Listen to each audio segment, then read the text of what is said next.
Hey guys, आप सभी का स्वागत है आपके अपने channel Lucent GK by SK पर। तो आज हम इस वीडियो में लेके आए हैं UP police Hindi previous year question. Hindi के परीक्षा में पूछे गए प्रश्न, हिंदी वर्णमाला से संबंधित प्रश्न है, इसलिए वीडियो को फुल देखें, वीडियो को स्किप ना करें। कोई ऐसे वैसे प्रश्न नहीं है, पूछे हुए प्रश्न है, आए हुए प्रश्न है परीक्षा में। आप समझ सकते हैं कितने इंपॉर्टेंट है, कितने महत्वपूर्ण है आपके लिए। चलिए, आज का अपना पहला प्रश्न है। आपका प्रश्न है, हिंदी में मूलतः वर्णों की संख्या कितनी है? आपके ऑप्शन है 48, बी 52, सी 43, डी 54। आपका विकल्प बी 52 सही हो जाएगा। अगला प्रश्न, प्रश्न दो। प्रश्न दो आपका है, भाषा की सबसे छोटी लिखित इकाई को क्या कहते हैं, क्या कहा जाता है?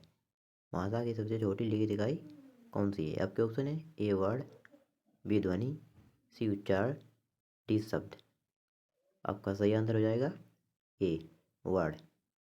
यदि यहाँ पूछता है कि भाषा की सबसे छोटी मौखिक इकाई, लिखित ना होता, मौखिक इकाई की बात करता, तो आपका ध्वनि आंसर होता सही, ध्वनि। लिखित तो वर्ड और मौखिक तो ध्वनि। अगला प्रश्न, अगला प्रश्न, प्रश्न 3 आपका है, जिस स्वर के उच्चारण में दो मात्राएं होती हैं उसे क्या कहते हैं? आपके ऑप्शन है लघु स्वर, बी गुरु स्वर, सी मूल स्वर, डी संयुक्त स्वर। आपका सही विकल्प हो जाएगा बी गुरु स्वर। गुरु स्वर को ही दीर्घ स्वर कहते हैं, दीर्घ स्वर यही होता है दीर्घ स्वर। दीर्घ स्वर कितने होते हैं? 7 होते हैं। अगला प्रश्न, प्रश्न 4। प्रश्न 4 आपका है, इनमें से समृद्ध स्वर कौन सा है? ऑप्शन है ई, ए। आपका सही विकल्प हो जाएगा पहला ई। अगला प्रश्न, प्रश्न 5। पांचवा प्रश्न आपका है, हिंदी में संयुक्त स्वरों की संख्या कितनी होती है? ऑप्शन है 4, 3, 7, 5। आपका सही विकल्प हो जाएगा ए संयुक्त स्वर। संयुक्त स्वर होते हैं 4। कौन कौन से? ए, ऐ, ओ, औ। अगला प्रश्न, प्रश्न 6 आपका है, हिंदी वर्णमाला में, प्रश्न 6 आपका, हिंदी वर्णमाला में स्वरों की संख्या कितनी है? आपके ऑप्शन है 11, 10, 33, डी 13। आपका बी विकल्प, बी ए विकल्प आपका सही हो जाएगा 11। स्वर कितने होते हैं? 11। व्यंजन होते हैं आपके 33। अगला प्रश्न, प्रश्न 7। सातवां प्रश्न आपका है, सातवां प्रश्न है, प्रक्षेप्त के आधार पर ला किस प्रकार की ध्वनि है? ला किस प्रकार की ध्वनि है? ऑप्शन दिए हैं प्रकंपित, पार्श्विक, उच्छिप्त, संघर्षहीन। आपका सही विकल्प हो जाएगा बी पार्श्विक। अगला प्रश्न, प्रश्न 8। आठवां प्रश्न आपका है, हिंदी वर्णमाला में स्पर्श व्यंजन कितने होते हैं? आपका पहला ही विकल्प ठीक हो जाएगा 25। स्पर्श व्यंजन होते हैं 25। अगला प्रश्न, प्रश्न 9।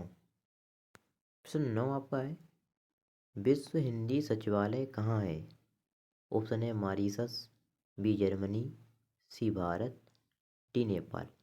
आपका ए विकल्प हो जाएगा सही, मॉरिशस। अगला प्रश्न, प्रश्न 10। 10वां प्रश्न आपका है, विश्व हिंदी दिवस कब मनाया जाता है? जैसे कि आप सबको पता है हिंदी दिवस कब मनाया जाता है, 14 सितंबर को। अब बात कर रहा है विश्व हिंदी दिवस कब मनाया जाता है। आपका सही विकल्प हो जाएगा ए 10 जनवरी को। अगले प्रश्न की ओर बढ़ते हैं। अगला प्रश्न आपका है कि केंद्रीय हिंदी संस्थान कहाँ है? आपके ऑप्शन है ए आगरा, बी प्रयागराज, सी लखनऊ, डी वाराणसी। आपका इसमें ए विकल्प ठीक हो जाएगा आगरा। अगला प्रश्न, प्रश्न 12 आपका है, संविधान सभा ने हिंदी को राजभाषा का दर्जा कब दिया? हिंदी को राजभाषा का दर्जा कब प्राप्त हुआ, कब मिला? आपका सही आंसर हो जाएगा 14 सितंबर 1949। 14 सितंबर 1949 को। अगला प्रश्न, प्रश्न 13। 13वां प्रश्न आपका है, अपभ्रंश शैली का वाल्मीकि किसे कहते हैं?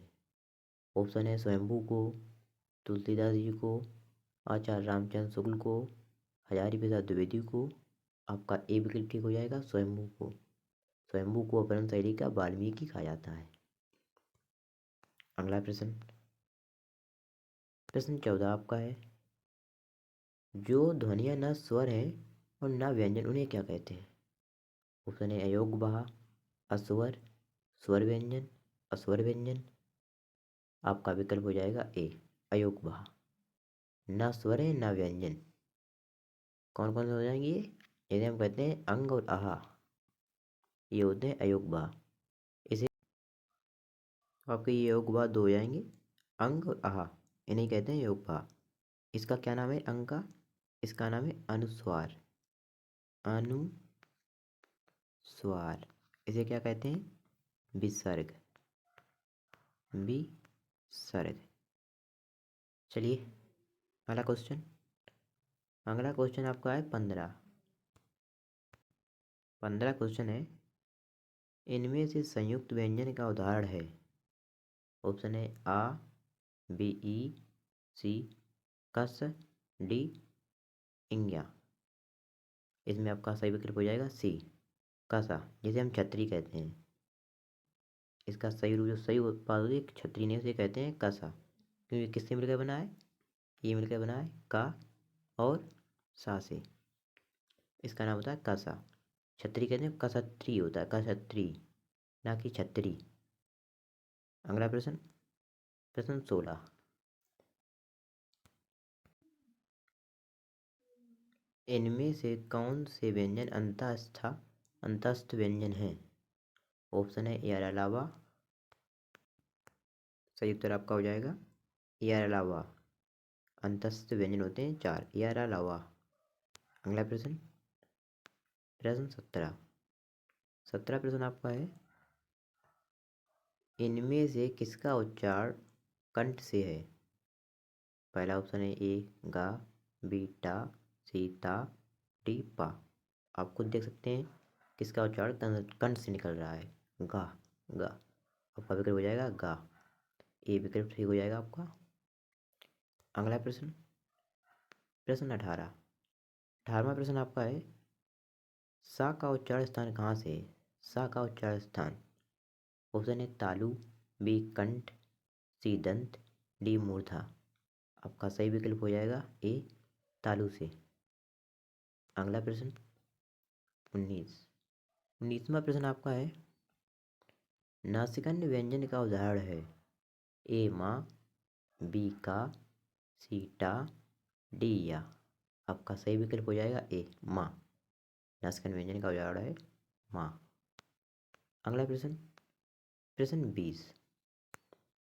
प्रश्न 20 आपका है, त्रा किससे मिलकर बना है? ऑप्शन में दिए हैं आपको ए ता हलंत प्लस रा। अगला दिया है बी ता हलंत प्लस रा हलंत। अगला सी दिया है त्रा प्लस आ। डी है इनमें से नहीं। तो आपका जो प्रश्न है कि त्रा किससे मिलकर बना है, त्रा किससे मिलकर बना है, तो आपको क्या हो जाएगा? ये वाला हो जाएगा ता प्लस हलंत प्लस रा, इससे मिलकर हो जाएगा त्रा।